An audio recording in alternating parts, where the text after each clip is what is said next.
بسم اللہ الرحمن الرحیم۔ السلام علیکم ناظرین، آپ دیکھ رہے ہیں یوٹیوب چینل۔ ناظرین، مرنے کے بعد دوسری زندگی میں ہر انسان کی آخری منزل جنت ہے یا جہنم؟ جنت اور جہنم کیا ہے؟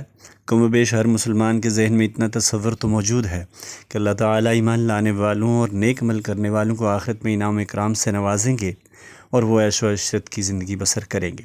عیش و آرام کی اسی جگہ کا نام جنت ہے، جبکہ ایمان نہ لانے والوں اور برے عمل کرنے والوں کو آخرت میں اللہ تعالیٰ مختلف قسم کے عذاب دیں گے اور وہ بہت ہی تکلیف دہ زندگی بسر کریں گے۔ عذاب و عقاب کی اسی کا جگہ کا نام جہنم ہے۔ قرآن مجید اور حدیث مبارکہ میں جنت اور جہنم کے بارے میں بڑی واضح تفصیلات ملتی ہیں۔ جنت کے بارے میں چند قرآنی آیات اور حدیث مبارکہ ملاحظہ ہوں۔ جنت کی چوڑائی زمین و آسمان کی وسعت کے برابر ہے۔ جنت کے پھل اور بہاریں دائمی ہوں گی۔ جنت میں بھوک اور پیاس نہیں ہوگی۔ اہل جنت سونے کے کنگن اور سبز ریشم کے لباس پہن کر تکیہ دار مسندوں پر مزے کریں گے۔ اہل جنت عقل پر اثر انداز نہ ہونے والی سفید رنگ کی لذیذ شراب پئیں گے، اور اہل جنت کے لیے ہیروں اور موتیوں جیسی شرمیلی نگاہوں والی خوبصورت بیویاں ہوں گی جنہیں اس سے پہلے کسی جن یا انسان نے چھوا تک نہیں ہوگا۔ جنت میں بیماری، بڑھاپا اور موت نہیں ہوگی۔ اگر ایک جنتی اپنے کنگن سمیت دنیا میں جھانک لے تو سورج کی روشنی کو اس طرح ختم کر دے گا جس طرح سورج کی روشنی تاروں کو ختم کر دیتی ہے۔ اور اگر جنتی خاتون دنیا میں ایک مرتبہ جھانک لے تو مشرق و مغرب کے درمیان ہر چیز کو روشن کر دے اور ساری فضا کو خوشبو سے معطر کر دے۔ جنت کے محلات سونے اور چاندی کی اینٹوں سے بنے ہوں گے۔ اس کا گارا تیز خوشبو والا مشک ہے اور اس کے سنگریزے موتی اور یاقوت کے ہیں، اور اس کی مٹی زعفران کی ہے۔ جنت کے 100 درجات ہیں اور ہر درجے کے درمیان زمین و آسمان کے برابر فاصلہ ہے۔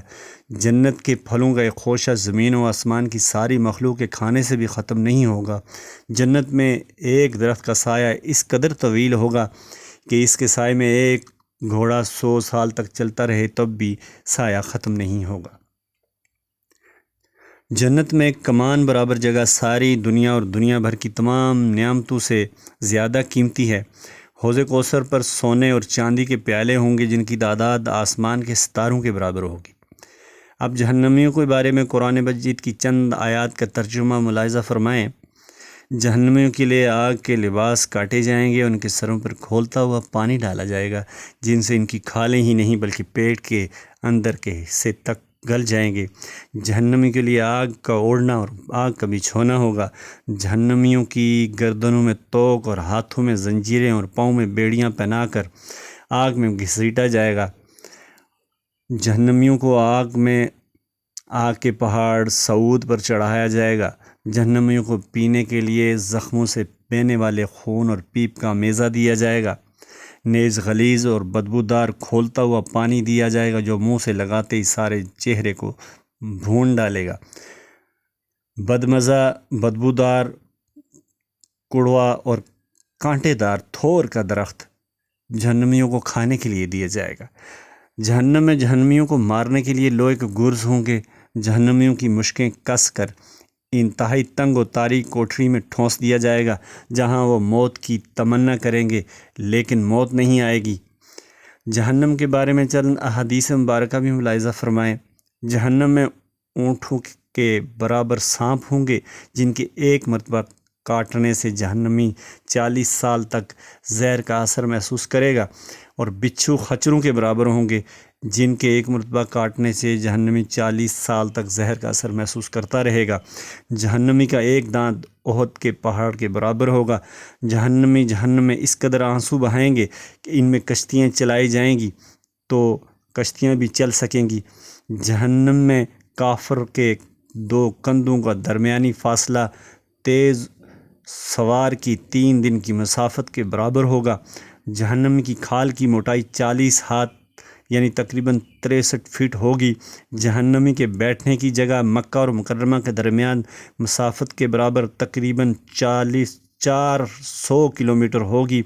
جہنم کو قیامت کے روز کھینچ کر لانے کے لیے 4 ارب 90 کروڑ فرشتے مقرر کیے جائیں گے، اور اسی طرح جس کا صاف مطلب یہ ہوگا کہ جس شخص کا ایمان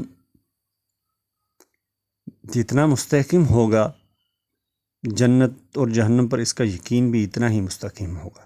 جس شخص کا ایمان بالغیب جتنا کمزور ہوگا، اس کا جنت اور دوزخ میں ایمان بھی اتنا ہی کمزور ہوگا۔ پس جس شخص کی عقل جنت اور جہنم کے وجود کو تسلیم کرنے کے لیے تیار نہیں، اسے اپنی عقل کی نہیں ایمان کی فکر کرنی چاہیے۔ اہل ایمان کا طرز عمل تو بالکل واضح ہے، جس کا قول اللہ تعالیٰ نے خود نقل فرمایا ہے۔ ترجمہ ہے، ہمارے پروردگار، ہم نے ایمان کی طرف دعوت دینے والے کی پکار سنی ہے کہ اپنے رب پر ایمان لاؤ، سو ہم ایمان لے آئے۔ جنت کا قرآنی تصور۔ قرآن مجید میں اللہ تعالیٰ نے جا بجا جنت کی تفصیلات بیان کرتے ہوئے پانی کے چشموں، دودھ، شہد اور شراب کی نہروں اور پھلوں، باغات، گنے، سایوں، ٹھنڈی چھاؤں اور پرندوں کے گوشت، نادر اور قیمتی مسندوں اور حوروں کا ذکر فرمایا۔ دنیائی اعتبار سے یہ ساری چیزیں عیش و عشرت کا نقطۂ عروج معلوم ہوتی ہیں۔ اس لحاظ سے بعض ملحد اور بے دین ادبا، شعراء وغیرہ نے جنت کا نقشہ انتہائی شوقیانہ انداز میں پیش کرنے کی کوشش کی، گویا جنت ایک ایسا عشرت کدہ ہے جس میں داخل ہوتے ہی دنیا میں پارسائی اور تقوی کی خشک زندگی بسر کرنے والے زہد و متقی اپنی پارسائی اور تقوی کا لبادہ اتار پھینکیں گے۔ ہر سو جام و سوز کی محفلیں ہوں گی، شادیانوں اور چنگ و رباب کی صدائیں بلند ہوں گی، حوروں کے ہجوم جا بجا اہل جنت کے دل بہلا رہے ہوں گے، مجرے خانے ہجوم عاشقاں سے کھچا کھچ بھرے ہوں گے، اور میکدے میکشوں اور ساقیوں کے دم قدم سے آباد ہوں گے۔ کیا جنت واقعی ایسا ہی عشرت کدہ ہے؟ آئیے جنت کے بارے میں اور جنت کی خبر لانے والے سے پوچھیں کہ جنت کیسی ہے۔ اللہ تعالیٰ قرآن مجید میں ارشاد فرماتے ہیں کہ جنتی لوگ جنت میں داخل ہوں گے تو ان کا استقبال کرنے والے فرشتے سلام علیکم، السلام علیکم کہہ کر ان کا استقبال کریں گے، یعنی کہ ان کو سلام کر کے ان کا استقبال کیا جائے گا، اور جنتی لوگ اس کا جواب وعلیکم السلام کہہ کر الحمدللہ کہیں گے، یعنی اللہ تعالیٰ کا شکر گزار ہوں گے۔ اہل جنت ہر سانس کے ساتھ اللہ تعالیٰ کی تسبیح سبحان اللہ اور تمہید الحمدللہ کہا کریں گے۔ جب ایک دوسرے سے ملیں گے تو السلام علیکم کہیں گے، بامی گفتگو کے اختتام پر الحمدللہ رب العالمین کے پاکیزہ کلمات ادا کریں گے۔ جنتی لوگ کوئی فضول، بیہودہ، فحش، جھوٹی اور لغو بات کریں گے نہ سنیں گے۔ جنت کی حوریں اہل جنت کے لیے یقیناً سامان لذت مہیا کریں گی، لیکن یہ حوریں آوارہ مزاج، بے پردہ اور بے حیا نہیں ہوں گی، نہ ہی غیر محرموں سے آنکھیں ملائیں یا لڑانے والی ہوں گی، بلکہ انتہائی شرم و حیا کی مالک، نیک سیرت، باپردہ ہوں گی، جنہیں اس سے پہلے کسی انسان نے چھوا تک نہ ہوگا، نہ دیکھا تک ہوگا، صرف اپنے شوہروں سے پیار کرنے والیاں ہوں گی۔ قرآن مجید کی مذکورہ تعلیمات کو سامنے رکھتے ہوئے یہ اندازہ لگانا مشکل نہیں کہ جنت بلا شبہ عیش و عشرت کی جگہ ہے، لیکن اس عیش و عشرت کا سفر تقوی، نیکی، پرہیزگاری، پاکیزگی کے اس معیار کے ساتھ وابستہ ہے جس کا مطالبہ اللہ تعالیٰ نے اس دنیا میں کیا ہے اپنے بندے سے، جسے وہ اپنی تمام تر محنت اور ریاضت کے باوجود حاصل نہ کر پائے۔ جب جنت میں جنتی داخل ہوں گے تو اللہ تعالیٰ اپنے فضل و کرم سے انہیں تقوی، نیکی اور پاکیزگی کے اس معیار مطلوب تک پہنچا دیں گے جس کا حکم انہیں دنیا میں دیا گیا تھا۔ جنت کے ماحول کو سامنے رکھیے اور پھر لمحہ بھر کے یہ تصور کیجئے، کون سا ایسا مسلمان ہوگا جو جنت میں داخل ہونے کے بعد حور و قصور اور معلوقات اور مشروبات سے اپنے محسن اعظم، ہادی، عالم، شفیع، رحمۃ للعالمین، امام الانبیاء، سید الاتقیاء صلی اللہ علیہ وسلم کے رخ انور کی ایک جھلک دیکھنے کی تڑپ نہ رکھتا ہو؟ یقیناً اربوں نہیں کھربوں قدسیہ جن میں انبیاء، صلحاء، شہداء، ابرار و اخیار، علماء، فقہاء تک سبھی شامل ہوں گے، آپ صلی اللہ علیہ وسلم کی زیارت کے منتظر ہوں گے۔ کون سا ایسا جنتی ہوگا جس کے دل میں شجر اسلام کی اپنے خون سے آبیاری کرنے والے عشرہ مبشرہ شہداء، بدر شہداء، احد شہداء اور اصحاب شجر و دیگر صحابہ اکرام کو ایک نظر دیکھنے کا شوق فراوان نہیں ہوگا۔ تابعین تبا تابعین اور ان کے بعد قیامت تک دین اسلام کی خاطر اپنی جان، مال، عزت، آبرو، گھر بار قربان کرنے والی کتنی ہی عظیم ہستیاں ہوں گی، جن سے ملاقات کرنے یا جن کی مبارک مجالس میں شرک کرنے کی اور شریک ہونے کی خواہش اور طرف ہر مسلمان کے دل میں ہوگی۔ پھر ساری نعمتوں سے بڑھ کر اللہ تعالیٰ کا دیدار وہ نعمت ہوگی جس کے انتظار میں ہر مومن اور ہر دل فرش راہ کے لیے ہوگا۔ بلا شبہ حور و قصور اور معقولات و مشروبات جنت کی نعمتوں میں سے ایک نعمت ہے، لیکن یہ نعمتیں جنت کی زندگی کا ایک جزو ہے، مکمل زندگی نہیں۔ جنت کے پاکیزہ، صاف اور ستھرے ماحول میں اہل جنت کے لیے حور و قصور کے علاوہ بھی بہت سے مشاغل و دلچسپیاں ہوں گی، جس سے ہر جنتی اپنی اپنی رغبت اور اپنے ذوق کے مطابق اپنے آپ کو مصروف رکھے گا۔ دین اور مذہب سے بیزار، قرآن و حدیث سے ناآشنا بیچارے ان دانشوروں کو کیا معلوم کہ جنت میں اہل جنت کے لیے اللہ تعالیٰ نے ان کی آنکھوں کی ٹھنڈک اور دل کے لیے حور و قصور کے علاوہ کیا کیا نعمتیں مہیا کر رکھی ہیں۔ جنت کا حدود اربع اور زندگی۔ عربی میں جنت باغ کو کہتے ہیں، جس کی جمع جنات ہے، باغات یعنی۔ اس کا حدود اربع کیا ہے، اس کی ٹھیک ادراک نہ صرف مشکل بلکہ ناممکن ہے۔ قرآن مجید میں اللہ تعالیٰ خود ہی ارشاد فرماتے ہیں، کوئی شخص نہیں جانتا کہ جو کچھ اس کی آنکھوں کی ٹھنڈک کے لیے ان سے چھپا کر رکھا گیا ہے، یہ بدلہ ہے ان اعمال کا جو وہ کرتے رہے۔ قرآن و حدیث کے مطابق اور مطالعہ سے جتنا کچھ سمجھا جا سکتا ہے، اس کا حاصل یہ ہے کہ جنت ایک ایسی مملکت خداداد ہوگی جو ہمارے لیے اس اراضی کے مقابلے میں بلا مبالغہ اربوں نہیں کھربوں گنا زیادہ وسیع اور عریض ہوگی۔ عین ممکن ہے کہ جنت کے کسی بڑے شہر کا ایک چھوٹا سا محلہ یا ایک معمولی سا قصبہ ہمارے اس کرۂ ارضی کے برابر ہو۔ رسول اللہ صلی اللہ علیہ وسلم نے جنت میں داخل ہونے والے آخری آدمی کے بارے میں یہ ارشاد فرمایا، جب اسے اللہ تعالیٰ جنت کی طرف داخل ہونے کی اجازت دیں گے تو وہ عرض کرے گا، یا اللہ اب تو ساری جنت پر ہو چکی، میرے لیے کیا بچا؟ اللہ تعالیٰ فرمائیں گے، اگر تجھے دنیا کے کسی بڑے سے بڑے بادشاہ کی مملکت کے برابر جگہ مل جائے تو تو خوش ہو جائے گا؟ بندہ عرض کرے گا، یا اللہ کیوں نہیں؟ اللہ تعالیٰ ارشاد فرمائیں گے، جاؤ جنت میں تمہارے لیے دنیا کی بڑی سے بڑی مملکت کے برابر جنت ہے، اور اس سے 10 گنا مزید جگہ بھی ہے۔ جنت میں داخل ہونے والے آخری آدمی کو اتنی جگہ عطا کرنے کے باوجود جنت میں اتنی جگہ بچ جانا، یہ اللہ کی قدرت کی سب سے بڑی دلیل ہے۔ اور اللہ تعالیٰ اس جگہ کو پر کرنے کے لیے ایک دوسری مخلوق پیدا فرمائیں گے۔ جنت کے درجات کا ذکر کرتے ہوئے آپ صلی اللہ علیہ وآلہ وسلم نے ارشاد فرمایا کہ اس کے 100 درجے ہیں اور ہر درجے کے درمیان زمین و آسمان کے برابر فاصلہ ہے۔ جنت کے سایہ دار درختوں کا ذکر کرتے ہوئے آپ صلی اللہ علیہ وسلم نے ارشاد فرمایا کہ ایک درخت کا سایہ اتنا طویل ہوگا کہ ایک گھڑ سوار 100 سال تک اس کے سائے میں سفر کرے تب بھی سایہ ختم نہیں ہوگا۔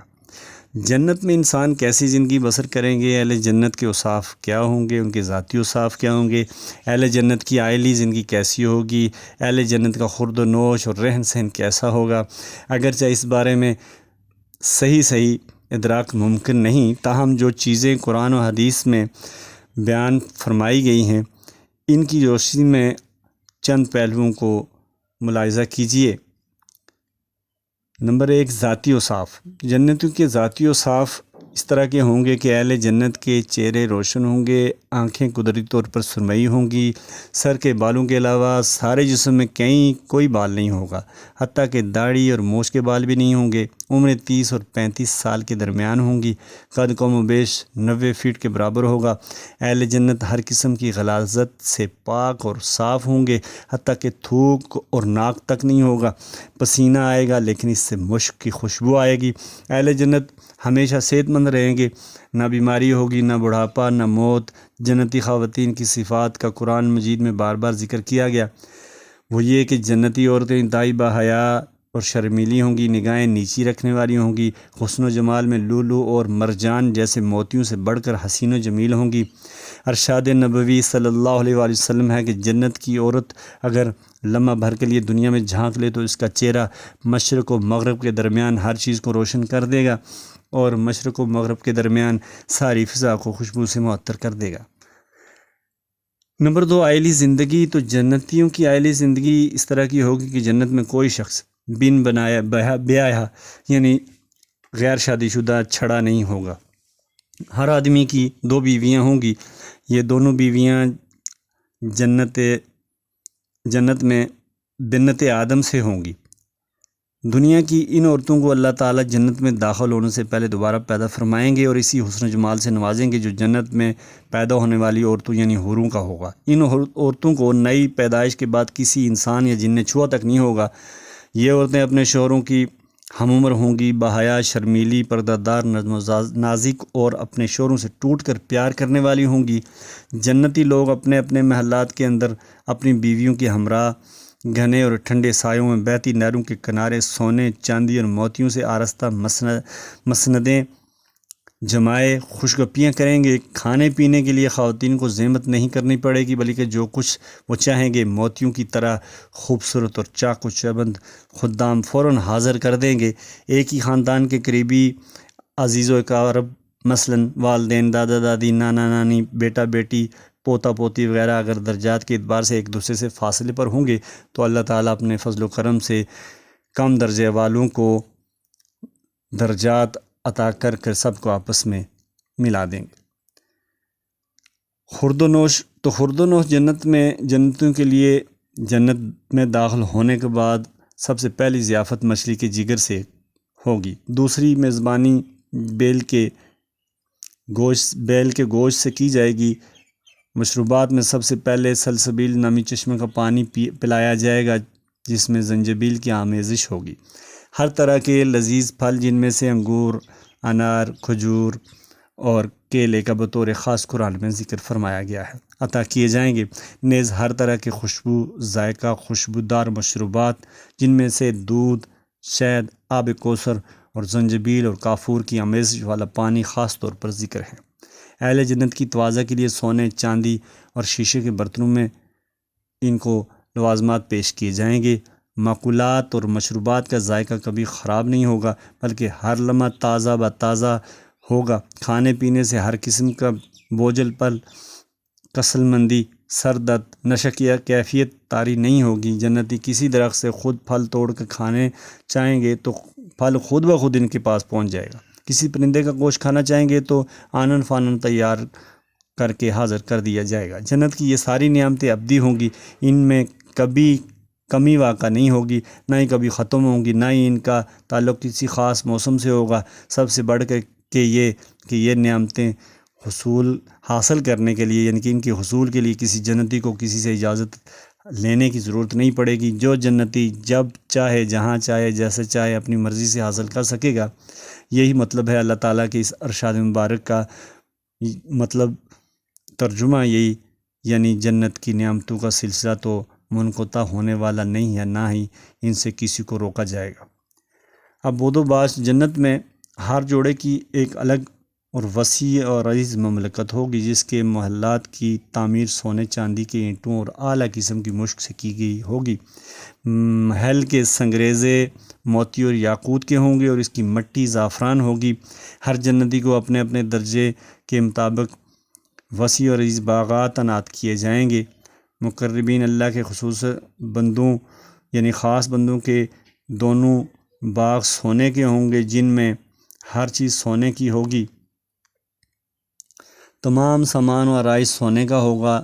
درخت سونے کے ہوں گے، مسندیں سونے کی ہوں گی، برتن سونے کے ہوں گے، حتیٰ کہ کنگھیاں تک سونے کی ہوں گی۔ اصحاب الیمین عام نیک لوگوں کو بھی وسیع و عریض باغ عطا ہوں گے، لیکن ان کے باغ چاندی کے ہوں گے یعنی ان میں ہر چیز چاندی کی ہوگی۔ ان باغات میں اعلیٰ و ارفع بالا خانے ہوں گے جن میں سبز ریشم کی قالینوں پر نفیس اور نادر تکیے آراستہ ہوں گے۔ ہر محل اس قدر وسیع و عریض ہوگا کہ اس میں نصب ایک خیمہ کی چوڑائی 60 میل ہوگی۔ جنت کی نہروں میں سے ہر نہر سے ایک چھوٹی نہر کی شاخ ہر محل کو سیراب کرے گی۔ محلات کے اندر جا بجا سونے کی انگیٹھیاں ہوں گی جس سے مسحور کن خوشبو نکل کر سارے محل کو معطر کر دے گی۔ لباس اہل جنت کو پہنانے کے لیے اس ریشم سے کہیں زیادہ قیمتی ریشم عنایت کیا جائے گا، جس کے استعمال سے دنیا میں انہیں منع کیا گیا۔ اور ریشم کے علاوہ بے شمار دیگر اقسام کے قیمتی زرق برق لباس، جن میں سندس، استبرق اور اطلس کا خاص ذکر کیا گیا ہے، بھی عنایت کیے جائیں گے۔ جنتی خواتین کے علاوہ مرد بھی سونے اور چاندی کے زیورات پہنیں گے۔ یاد رہے کہ جنت میں استعمال ہونے والا سونا دنیا کے سونے سے کہیں زیادہ افضل ہوگا۔ رسول اللہ صلی اللہ علیہ وسلم نے ارشاد فرمایا کہ اگر ایک جنتی مرد اپنے کنگن میں دنیا میں جھانک لے تو اس کنگن کی چمک سورج کی روشنیوں کو اس طرح ختم کر دے جس طرح سورج کی روشنی تاروں کو ختم کر دیتی ہے۔ سونے اور چاندی کے علاوہ دیگر مختلف اقسام کی موتیوں، لولو اور مرجان وغیرہ کے کنگن بھی اہل جنت کو پہنائے جائیں گے، اور جنتی عورتوں کو یعنی خواتین کو ایسے خوبصورت اور شفاف لباس عطا کیے جائیں گے کہ بیک وقت 70 جوڑے پہننے کے باوجود ان کی پنڈلیوں کا گودا تک نظر آئے گا۔ اہل جنت کا لباس کبھی پرانا نہیں ہوگا، لیکن وہ حسب خواہش جب چاہیں گے اپنا لباس تبدیل کر لیں گے، اور یہ ہے شان اس جنت کی جس کا تم لوگوں سے وعدہ کیا گیا۔ یہ جنت ہر اس شخص کے لیے ہے جو اپنے رب کی طرف رجوع کرے اور اس کے احکامات کی پابندی کرے۔ رضائے الہی جنت کی تمام مذکورہ نعمتوں کے علاوہ جنت میں اہل جنت کے لیے سب سے بڑی نعمت اپنے خالق، مالک اور رازق کی رضا اور خوشنودی ہوگی، جس کا ذکر قرآن مجید میں بہت سی جگہوں پر کیا گیا ہے۔ ارشاد باری تعالیٰ ہے، ترجمہ: متقی لوگوں کے لیے ان کے رب کے پاس باغ ہیں جن کے نیچے نہریں بہری ہوں گی، اور وہ ان کے باغوں میں ہمیشہ رہیں گے۔ ان باغوں میں سے ان کے لیے پاکیزہ بیویاں ہوں گی، اور اللہ کی رضا سے وہ سرفراز ہوں گی۔ متقی مردوں اور عورتوں سے اللہ تعالیٰ نے وعدہ کیا ہے کہ انہیں ایسے باغ دے گا جن کے نیچے نہریں بہتی ہوں گی، اور وہ ان میں ہمیشہ رہیں گے۔ ان سدا بہار باغوں میں ان کے لیے پاکیزہ قیام گاہیں ہوں گی، اور سب سے بڑھ کر یہ کہ اللہ تعالیٰ کی رضا انہیں حاصل ہوگی۔ سورۃ توبہ کی آیت میں اللہ تعالیٰ نے خود ہی یہ وضاحت فرما دی کہ جنت کی تمام نعمتوں سے بڑھ کر سب سے بڑی نعمت اللہ کی رضا ہے۔ رسول اللہ صلی اللہ علیہ وسلم نے ارشاد فرمایا کہ جنت میں اللہ تعالیٰ جنتیوں سے ارشاد فرمائیں گے، کیا تم خوش ہو؟ جنتی عرض کریں گے، یا پروردگار، ہم کیوں خوش نہ ہوں کہ تو نے ہمیں ایسی ایسی نعمتیں عطا کی کہ جو اس سے پہلے تو نے اپنی کسی مخلوق کو عطا نہیں کی۔ تو ارشاد باری تعالیٰ ہوگا کہ کیا میں تمہیں وہ نعمت عطا نہ کروں جو ان سب نعمتوں سے افضل ہے؟ جنتی کہیں گے، یا رب، وہ کون سی نعمت ہے جو ان سے بھی بڑھ کر افضل ہے؟ اللہ تعالیٰ ارشاد فرمائیں گے، میں تمہیں اپنی رضا مندی سے سرفراز کرتا ہوں، آج کے بعد تم سے کبھی ناراض نہیں ہوں گا۔